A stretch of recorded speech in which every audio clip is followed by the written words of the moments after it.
Tuhan yang Engkau percayakan untuk menyampaikan firman Tuhan. Biarlah Engkau yang hadir memberkati kami semua dan nama Tuhan dipermuliakan. Di dalam nama Yesus kami siap diberkati. Amin. Amin. Shalom. Kita sama-sama buka bagian firman Tuhan dari Matius 4 ayat 23, 24 dan 25. Kita akan membaca secara bergantian. Saya akan membaca ayat 23, yang lain membaca ayat 24 sampai 25 bersama-sama. Yesus mengajar dan menyembuhkan banyak orang. Ayat 23. Yesus pun berkeliling di seluruh Galilea. Ia mengajar dalam rumah-rumah ibadat dan memberitakan Injil Kerajaan Allah serta melenyapkan segala penyakit dan kelemahan di antara bangsa itu.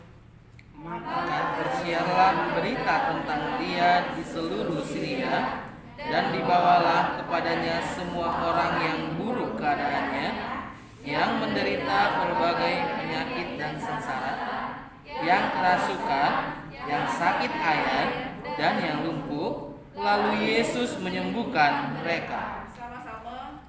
Maka orang banyak berbondong-bondong mengikuti Dia. Mereka datang dari Galilea dan dari Dekapolis, dari Yerusalem dan dari Yudea dan dari seberang Yordan.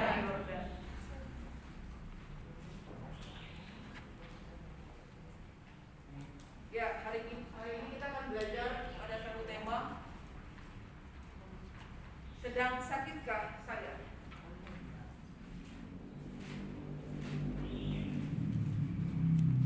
10 Oktober ya kemarin 2021 menjadi hari di mana memperingati kesehatan mental dunia. WHO mengusung tema perawatan kesehatan mental.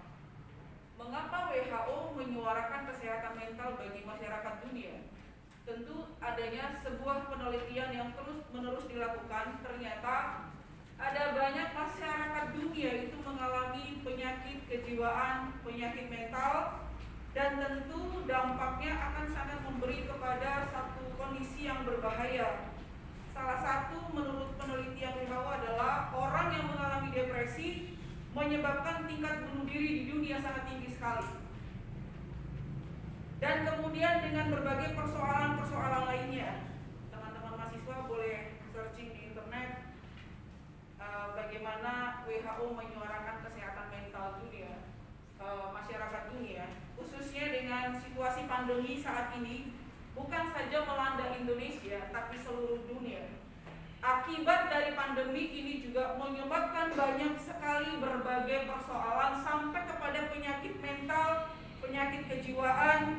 Ya, ada banyak perusahaan yang kolaps, ada banyak orang yang kehilangan keluarga, dan kemudian berbagai persoalan-persoalan lainnya. Tentu ini adalah merupakan penyakit yang serius bagi masyarakat dunia dan tidak boleh dibiarkan. Karena itu dia atau WHO menyuarakan bagaimana kita semua bergiat membuat perawatan kesehatan mental. Itu WHO. Lalu pertanyaan bagi kita semua, siapakah yang dapat menolong dan menyembuhkan semuanya itu? Apakah psikolog? Apakah psikiater? Apakah dokter?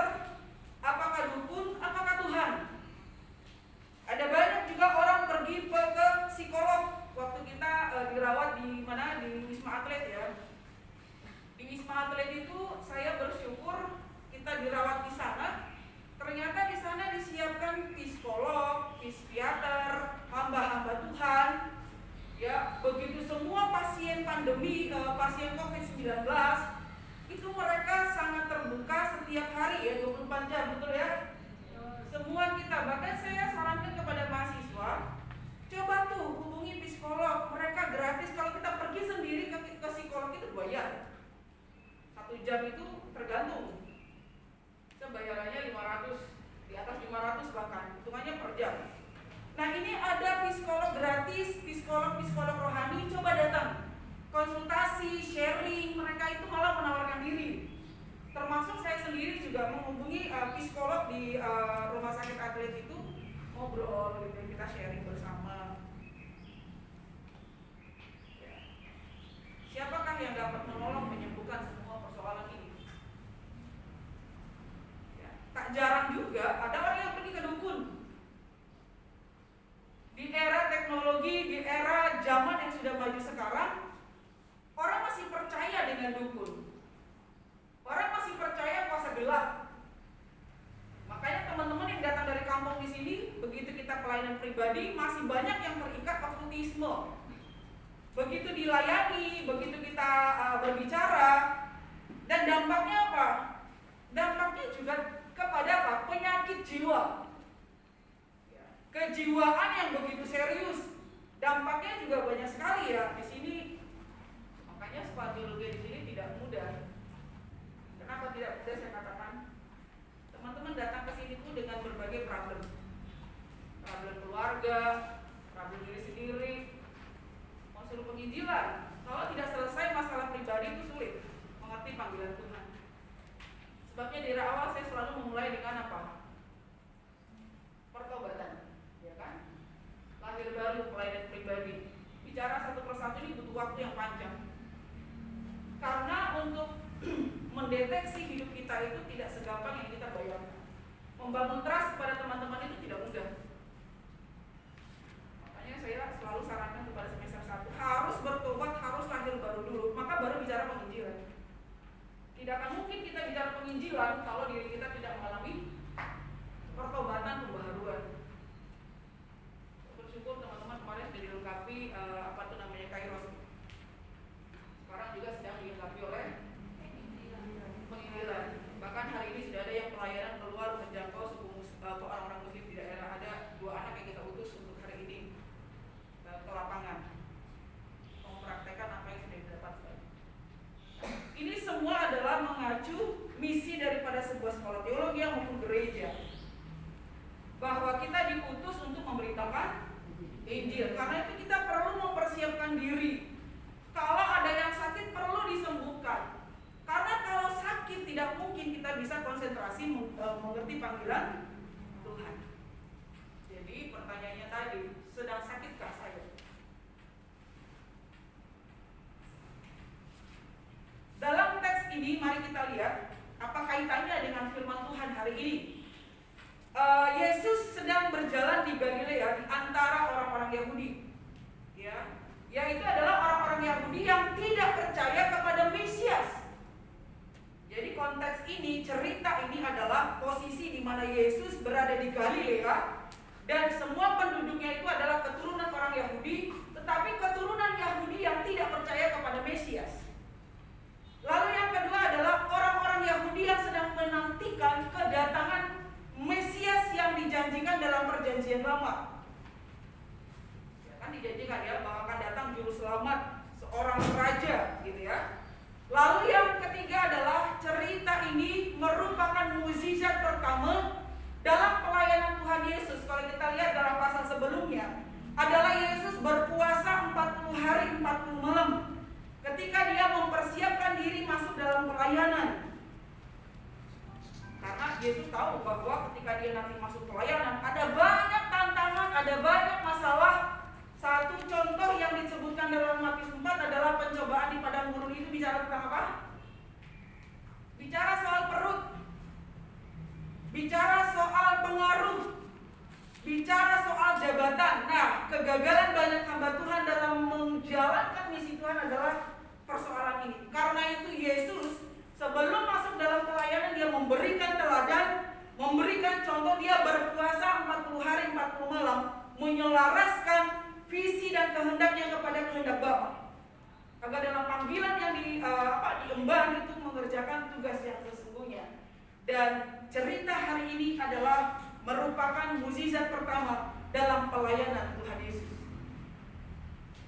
Lalu berikutnya kita mau melihat dalam konteks ini juga bahwa Matius menuliskan kitab Matius ini atau Injil Matius ini adalah, jadi teman-teman yang sudah belajar eksposisi perjanjian baru dengan saya, Matius merupakan orang Yahudi yang dimana bahwa dia ingin menyampaikan kepada orang-orang Yahudi yang ada di Galilea pada waktu itu adalah Mesias yang dijanjikan dalam perjanjian lama itu ini loh orangnya, yaitu Yesus yang ada di depan mata mereka, agar mereka tahu bahwa Mesias yang dijanjikan dalam perjanjian lama itu sudah digenapi. Itu tujuannya. Lalu apa yang kita mau belajar dari Matius 4 ayat 23-25 hari ini? Yang pertama, mari kita lihat hal yang penting yang kita pahami dari pembacaan kita hari ini, pelajaran yang kita perlukan mengerti adalah dapat dilihat bahwa ketika Yesus pelayanan dari kota ke kota di Galilea, dikatakan di seluruh provinsi, Yesus masuk pelayanan dan di sana ditemukan ada banyak orang yang mengalami sakit penyakit. Salah satunya disebutkan ada karena sakit ayan, ada karena kerasukan setan, ada karena penyakit lumpuh, dan bermacam-macam penyakit lainnya.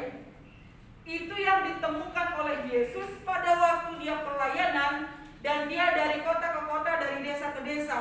Ada banyak manusia yang bermasalah, ada banyak orang yang sedang mengalami problem, bahkan banyak orang sedang mengalami juga penyakit kejiwaan. Yang kita lihat yang pertama. Lalu yang kedua, dari Matius ini kita belajar bahwa Yesus dengan kuasa dan otoritasnya, dia pergi ke seluruh provinsi di Galilea mengajar, memberitakan Injil. Karena manusia yang bermasalah di atas tadi adalah memerlukan Injil. Roma 1 ayat 16-17 dikatakan bahwa Injil adalah kekuatan Allah yang menyelamatkan. Jadi kehadiran Yesus itu dinantikan oleh semua orang untuk mendapatkan apa? Pembebasan, pemulihan, dan keselamatan. Lalu yang ketiga, dampaknya bagi orang yang mendengar pengajaran Tuhan Yesus, yang mendengarkan kabar baik, terjadilah pemulihan, terjadilah kesembuhan, terjadilah mujizat. Wah, ini luar biasa. Itulah misi Allah datang ke dalam dunia ini untuk memberitakan kabar baik. Lalu apa yang kita pelajari? Yang pertama adalah pada zaman kita saat ini masih ada nggak penyakit-penyakit yang disebutkan dalam Alkitab? Masih sangat banyak. Apakah itu penyakit ayan? Apakah itu penyakit lumpuh? Apakah itu kerasukan setan? Di Jakarta ini saya ketemu satu keluarga Kristen, anaknya itu dipasung. Dua-dua dipasung sampai hari ini. Ada di Jakarta Timur ini. Dipasung, jadi digembok kakinya, ditaruh semen, satu laki-laki, satu perempuan. Karena menurut sejarah terlibat komunisme. Nah, mamanya ini juga mengalami gangguan kejiwaan, jadi anaknya dipasung. Banyak sekali penyakit di sekitar kita, betul? Banyak sekali penyakit-penyakit yang mendera manusia. Apakah itu juga kalau dalam konteks kita, keluarga kita, saudara kita. Bahkan penyakit yang datang melanda dunia, COVID-19, juga memberikan dampak yang begitu banyak. Ada banyak orang juga masuk dalam berbagai-bagai masalah. Dan juga penyakit kejiwaan, penyakit mental. Bagaimana gak penyakit mental ya? Tiba-tiba keluarganya meninggal gitu ya. Masih sama-sama, hanya sakit 3 hari, kena COVID, meninggal. Sampai hari ini ada satu keluarga juga yang saya doakan belum bisa menerima kenyataan karena dari keluarganya meninggal karena COVID. Jadi tidak mau berdoa, tidak mau baca kitab, tidak mau beribadah, tidak bisa menerima kenyataan. Nah, ini persoalan karena COVID. Dan banyak lagi persoalan-persoalan yang lain. Seperti teman-teman cerita, papa saya kehilangan pekerjaan, mama saya sakit, ya kan? Ada yang sakit karena gula, ada karena sakit kanker, ada karena penyakit yang lainnya. Secara psikologi tentu adalah ketika kita diperhadapkan dengan berbagai pergumulan dan sakit yang menahun itu tidak mudah, ya kan? Sama seperti dalam konteks yang kita baca, ada banyak orang sakit datang berbondong-bondong kepada Tuhan. Kenapa?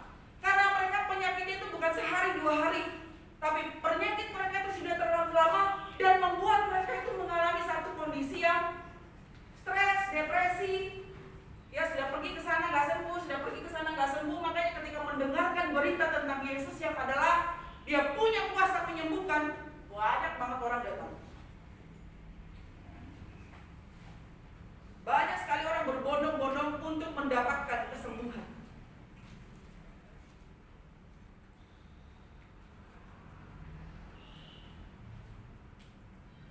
Saya nggak tahu, mungkin juga kita punya persoalan itu. Sakitkah saya? Itu menjadi referensi bagi kita. Ya, hari ini ada banyak orang yang sedang mengalami pergumulan. Itu sebabnya dalam mata kuliah konseling saya menyarankan, bahkan menyuruh semua mahasiswa harus penginjilan melayani setiap keluarga menjadi tugas akhir. Harus ketemu orang-orang yang dilayani. Siapa di sini semester 5 mata kuliah konseling Kristen? Oh, bimbingan konseling. Sudah dapat orangnya? Saya bilang 22 orang di kelas ini. Meskipun ini adalah mata kuliah dan tugas, harus memberitakan Injil dan harus ada orang yang dilayani. Baik phone-kah, face to face-kah.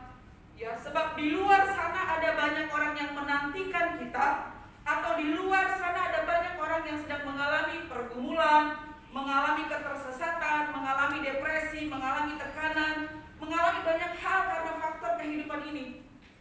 Karena itu kita diutus untuk memberitakan kabar baik. Ada banyak orang yang sedang menanti kabar sukacita, kabar damai sejahtera, kabar pertolongan daripada Tuhan. Makanya saya bilang 22 orang teman-teman dalam mata kuliah ini, saya minta kalian menjadi berkat dan harus ada orang yang diinjili.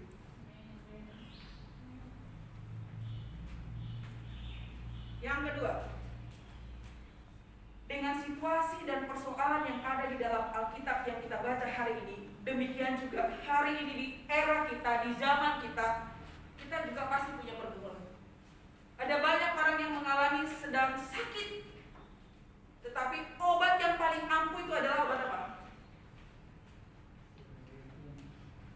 Obat yang paling ampuh seperti teks yang kita baca. Mau penyakit psikis kah, penyakit jasmani kah, penyakit satanologi kah, tahu satanologi? Ya, yang kerasukan setan, yang percaya dengan kuasa gelap dan lain sebagainya, adalah ketika orang-orang menerima kabar baik, yaitu Yesuslah jawaban, Injillah jawaban. Karena itu kenapa Yesus pergi dari kota ke kota, dari desa ke desa memberitakan Injil. Sesungguhnya inilah yang dinantikan oleh dunia, memberitakan kabar baik. Ada satu mahasiswa nanya, Ibu Cinta bagaimana sih memberitakan Injil? Saya nggak pintar ngomong. Saya bilang kalau saya ke warung, ke toko, kalau ketemu anak-anak, ketemu ibu-ibu, saya pasti ajak ngobrol. Misi saya cuma satu, bagaimana saya memberitakan kabar baik.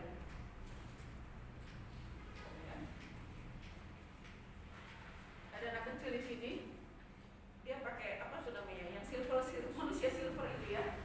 Kakak adik ada yang SD, kakak adik ini SD. Saya penasaran ya, anak kecil kok cari duit seusia ini gitu ya. Akhirnya saya naik motor, saya berhenti, saya ngobrol sama dia. Saya tanya, kenapa kamu mau sih pakai baju silver gitu ya? Dia bilang cari duit karena mamanya sakit. Lu kasihan banget ya anak kecil begini nggak ngerti cari duit buat ngobatin mamanya. Ya, jadi ada banyak di sekitar kita yang butuh kita untuk mendengarkan kabar baik.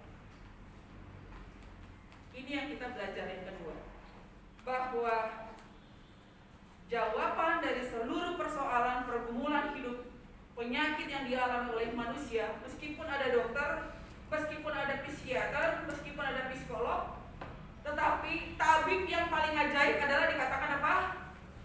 Yesus itu sendiri, dokter di atas segala dokter.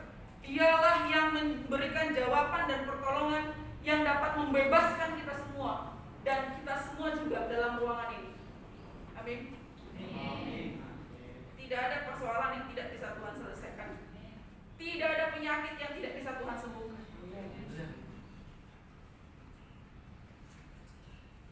kasih Tuhan sembuhkan. Saya sudah mengalami mujizat Tuhan dari penyakit saya dulu. Sampai hari ini saya tidak merasa.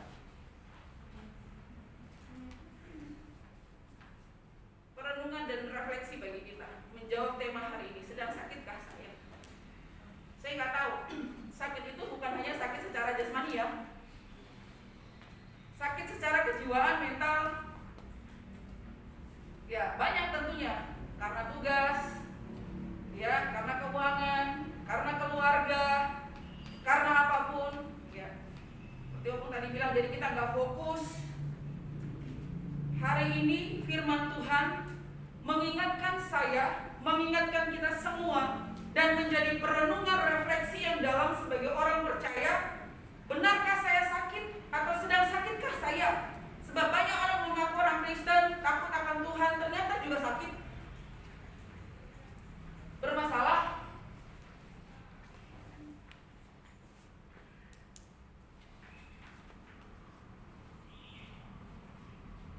Di asrama masih ada yang namanya iri hati. Nah itu sakit jiwa itu. Gak bisa menerima keberhasilan orang lain, itu sakit jiwa itu. Gak bisa berdamai dengan orang lain, sakit jiwa itu. Itu sakit mental teman-teman. Sakit mental itu bukan gila, dia di luar sana, bukan. Itu udah tingkat dewa itu.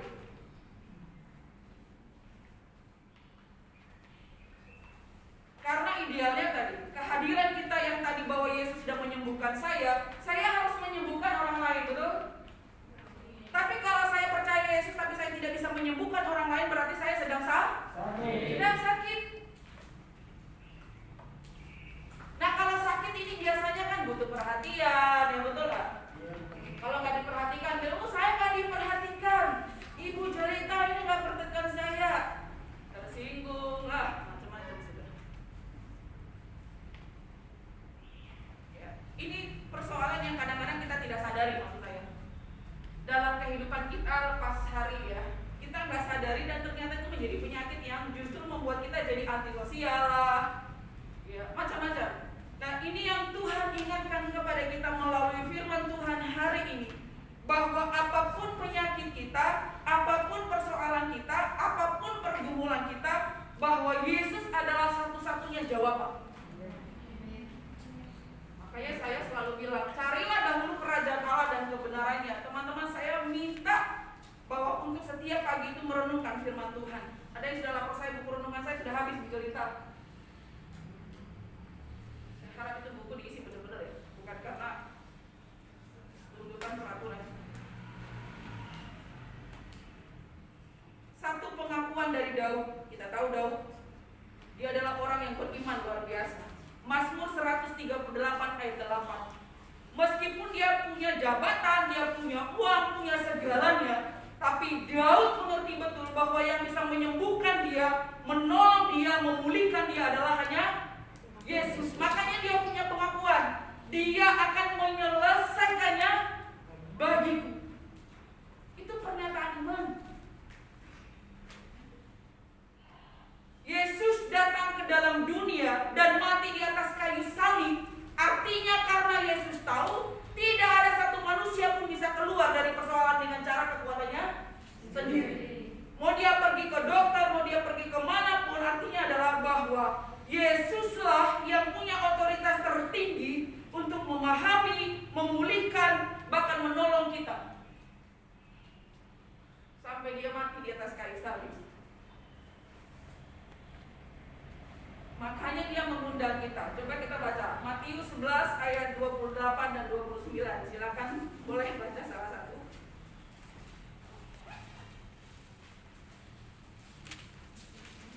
Matius 11 ayat 28 sampai 29. Marilah kepadaku semua yang letih lesu dan berbeban berat, aku akan memberi kelegaan kepadamu. Pikulkanlah kuk yang pasang dan belajarlah padaku, karena aku lemah lembut dan rendah hati, dan jiwamu akan mendapat ketenangan. Ya, Yesus mengundang kita semua, orang-orang yang welcome, yang terbuka dengan Tuhan. Marilah kepadaku semua yang letih lesu dan apa? Berbeban berat, maka aku akan memberikan kelegaan kepadamu. Wow. jaminan tadi, jaminan Tuhan itu benar akan memberikan itu kepada kita. Marilah kepadaku semua yang letih lesu. Boleh datang kepada dosen, boleh datang kepada siapapun yang menurut teman-teman adalah bisa menjadi pendengar, memberikan pandangan, no problem. Tapi yang paling utama adalah datanglah kepada siapa? Tuhan. Dia akan memberikan pertolongan, memberikan kelegaan yang tidak bisa diberikan oleh siapapun. Ya kan? Jadi kita bersyukur hari ini mengingatkan firman Tuhan kepada kita semua, bagaimana Yesus serius. Dia ingin menyelesaikan persoalan-persoalan manusia, persoalan kita. Yesus begitu serius sehingga dia berkeliling dari desa ke desa, dari kota ke kota. Dan di era kita bukan lagi zaman Yesus datang, tapi adalah melalui siapa? Saya dan kita semua. Menjadi perpanjangan tangan Tuhan untuk pergi memberitakan Injil. Dan keputusan teman-teman untuk pergi menjadi misionaris dan tetap doakan, meskipun waktu terus berlalu, panggilan itu tetap terjaga dengan baik. Amin. Banyak yang mau pergi jadi misionaris. Banyak yang mau pergi jadi penginjil. Supaya Tuhan jaga panggilan kalian. Ya, masih berapa suku yang belum terjangkau? 6.900 suku di Indonesia yang belum mendengarkan Injil. Makanya jangan senang dengan lagu apa itu namanya? Ku ingin tetap di sini, menikmati baikmu. Ada di luar sana. Semoga pandemi ini segera selesai. Kita bisa buat pelayanan keluar. Ya, dan penginjilan tetap berjalan, karena apalah arti kita tahu segalanya kalau kita tidak pergi penginjilan. Dan firman Tuhan mengingatkan saya dan teman-teman sekali lagi, tidak ada persoalan yang tidak bisa Tuhan selesaikan. Tidak ada penyakit yang tidak bisa Tuhan sembuhkan. Kalau di antara kita, orang tua, saudara, keluarga ada yang sakit, mintalah kuasa Tuhan. Tuhan pasti bisa menyembuhkan. Mari masing-masing kita ambil waktu, kita berdoa. Kita meresponi tema hari ini. Sedang sakitkah saya? Sedang dalam pergumulankah saya? Sedang dalam kesulitankah saya? Mazmur 138 ayat 8. Dialah yang akan menyelesaikan bagiku. Biarlah itu jadi iman bagi kita.